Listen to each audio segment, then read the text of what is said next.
The stress is required to change the volume of given material.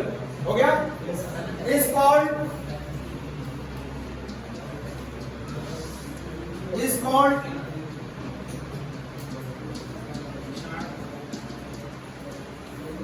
volumetric stress. Is called volumetric stress. Is it clear? तो ध्यान दीजिएगा, अगर stress लगाने पे volume change हो रहा है, स्ट्रेस लगाने पे वॉल्यूम चेंज हो रहा है, तो बताओ कौन सा स्ट्रेस होगा? Volumetric stress. एज एग्जांपल, जैसे मान लीजिए आपको लिक्विड बबल दिया हुआ है या एयर बबल दिया हुआ है। हाँ, तो लिक्विड बबल या सोप बबल दिया हुआ है और मान लीजिए इस पे एक्सटर्नल प्रेशर लग रहा है या स्ट्रेस लग रहा है, ये इस पे स्ट्रेस लग रहा है। तो बताओ जब इसमें बाहर से एक्सटर्नल स्ट्रेस लगेगा तो बताओ इसका रेडियस क्या होगा? रेडियस डिक्रीज होगा। तो बताओ रेडियस अगर डिक्रीज होगा तो वॉल्यूम भी क्या होगा? डिक्रीज होगा ना। वॉल्यूम ऑल्सो डिक्रीज, वॉल्यूम भी तो डिक्रीज होगा। अरे भाई ये बताओ स्फीयर का वॉल्यूम क्या होता है? 4/3πr³ होता है। तो बताओ अगर रेडियस डिक्रीज हो रहा है तो वॉल्यूम तो डिक्रीज होगा, ठीक है? तो अगर वॉल्यूम डिक्रीज हो रहा है और जिस स्ट्रेस के चलते हो रहा है उसको क्या बोलेंगे? Volumetric stress. तो देखो सपोज जैसे मान लीजिए आपको ये लिक्विड बबल दिया हुआ है और इस लिक्विड बबल पे हम स्ट्रेस लगा रहे हैं, तो बताओ इसका रेडियस क्या चेंज हो रहा है? Delta R. इसका रेडियस क्या चेंज हो रहा है? Delta R. और इसका ओरिजिनल रेडियस क्या है? आर। तो इस कंडीशन में आपका जो स्ट्रेस है that is called volumetric stress, ठीक है? और बताओ इसका भी यूनिट क्या होगा? सर इसका यूनिट सर पास्कल ना। इसका यूनिट क्या होगा? पास्कल या न्यूटन पर मीटर स्क्वायर। पास्कल होगा या न्यूटन पर meter square. Is it clear? समझ में आया? तो मैंने आपको दो तरह का स्ट्रेस बताया, पहला लॉन्गिट्यूडिनल स्ट्रेस और दूसरा वॉल्यूमेट्रिक स्ट्रेस, ठीक है? इसको नोट कर लिया आप लोग?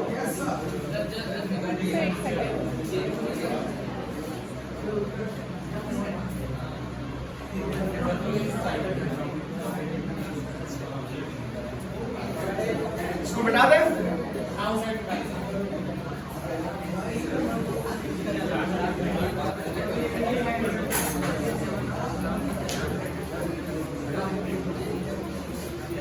तो देखो आप लोग का होमवर्क क्या है?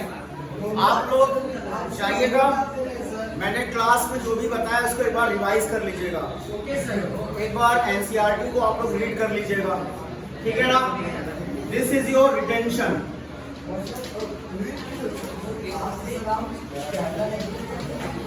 एनसीईआरटी क्वेश्चंस आप लोग देख लीजिएगा। रिफ्लेक्शन सबको समझ में आ गया? किसी टॉपिक में कोई डाउट नहीं है ना? ओके।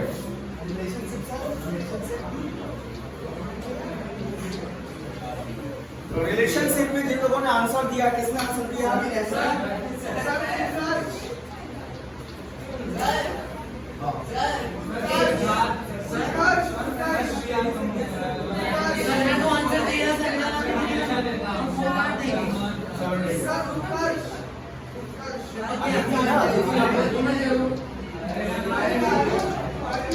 चलो ठीक है, उत्कर्ष तुम आंसर दिए हो?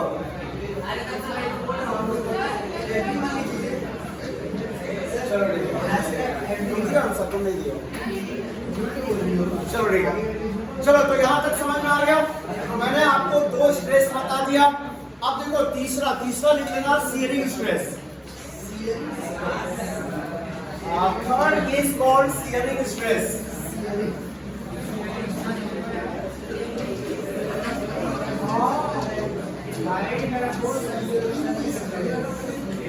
Shearing stress देखिए, तो लिख लो इसके बारे में। बोले The tangential force, the tangential, tangential, T-A-N-G-E-N-T-I-A-L.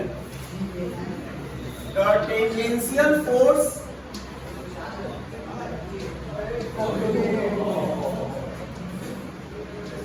acting, the tangential force acting per unit, the tangential force acting per unit cross section,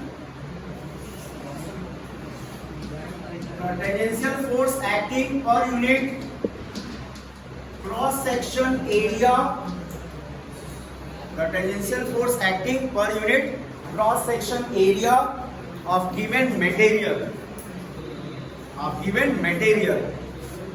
okay, is called shearing stress. ठीक है ना? तो देखो टेंजेंशियल फोर्स का मतलब क्या होता है, ध्यान से सुनिएगा, मेरी बात ध्यान सुनिएगा। देखो बाकी के स्ट्रेस में क्या होता है कि जो आपका स्ट्रेस जो होता है सरफेस के नॉर्मल होता है, लेकिन इसमें आपका जो स्ट्रेस जो है वो सरफेस के क्या होगा, पैरेलल, सरफेस के टेंजेंट होगा। जैसे मान लो कि डस्टर है और मान लो हम इस पे फोर्स लगा रहे हैं या स्ट्रेस लगा रहे हैं, तो बताओ ये हल्का सा क्या होगा, बेंड हो जाएगा ना। तो ये जो फोर्स जो लगाया जा रहा है ये कैसा फोर्स है, tangential, parallel to the surface. समझ में आया, पैरेलल टू द सरफेस। तो ध्यान रखिएगा, शुरू का जो दो बताया था उसमें स्ट्रेस क्या होता है, नॉर्मल, और इसमें स्ट्रेस क्या है, टेंजेंट। तो इसलिए इस स्ट्रेस को यहाँ पे क्या बोला जाता है, टेंजेंशियल स्ट्रेस। हाँ, थीटा इसका चेंज हो जाएगा, sorry, this is the tangential stress, ठीक है ना। हाँ, टेंजेंशियल फोर्स ही होगा, सॉरी। तो जरा बताओ फोर्स का यूनिट क्या होता है, न्यूटन होगा, और एरिया का क्या होगा, मीटर स्क्वायर। तो दिस इज न्यूटन पर मीटर स्क्वायर। और इसके अलावा इसका दूसरा यूनिट क्या होगा, पास्कल होगा, ठीक है। This is the SI unit of given material. अब देखो इसका डायग्राम देखो, ये कैसे काम करता है। जैसे मान लो आपको कोई एक सॉलिड मटेरियल दिया हुआ है, लाइक एज ए क्यूब, ठीक है ना, ध्यान से देखना। बताओ इसका लेंथ मान लीजिए क्या है, कैपिटल L, इसका लेंथ क्या है, कैपिटल L। और बताओ सरफेस के पैरेलल फोर्स लगाया जा रहा है। तो जरा बताओ सरफेस के पैरेलल फोर्स लगाओगे तो ये हल्का सा बेंड होगा ना। और सपोज कितने एंगल पे बेंड हो रहा है, थीटा एंगल पे बेंड हो रहा है, ये देखो, तो ये थीटा एंगल पे बेंड हो रहा है। अब बताओ इसका लेंथ कितना चेंज हो रहा है, सपोज स्मॉल है या डेल्टा L भी लिख सकते हो, ये लेंथ कितना चेंज हो रहा है, स्मॉल है। तो ठीक है ना, तो बताओ थीटा क्या होता है, परपेंडिकुलर अपॉन बेस, थीटा क्या होता है, परपेंडिकुलर अपॉन बेस। तो बताओ यहाँ थीटा किसके इक्वल हो जाएगा, small L upon capital L। And this is called which stress, shearing stress. Is it clear? तो ध्यान रखिएगा, तीन तरह का स्ट्रेस होता है। पहला क्या होता है, लॉन्गिट्यूडिनल स्ट्रेस, दूसरा होता है वॉल्यूमेट्रिक स्ट्रेस, और तीसरा होता है shearing stress. Is it clear? सबको समझ में आ गया?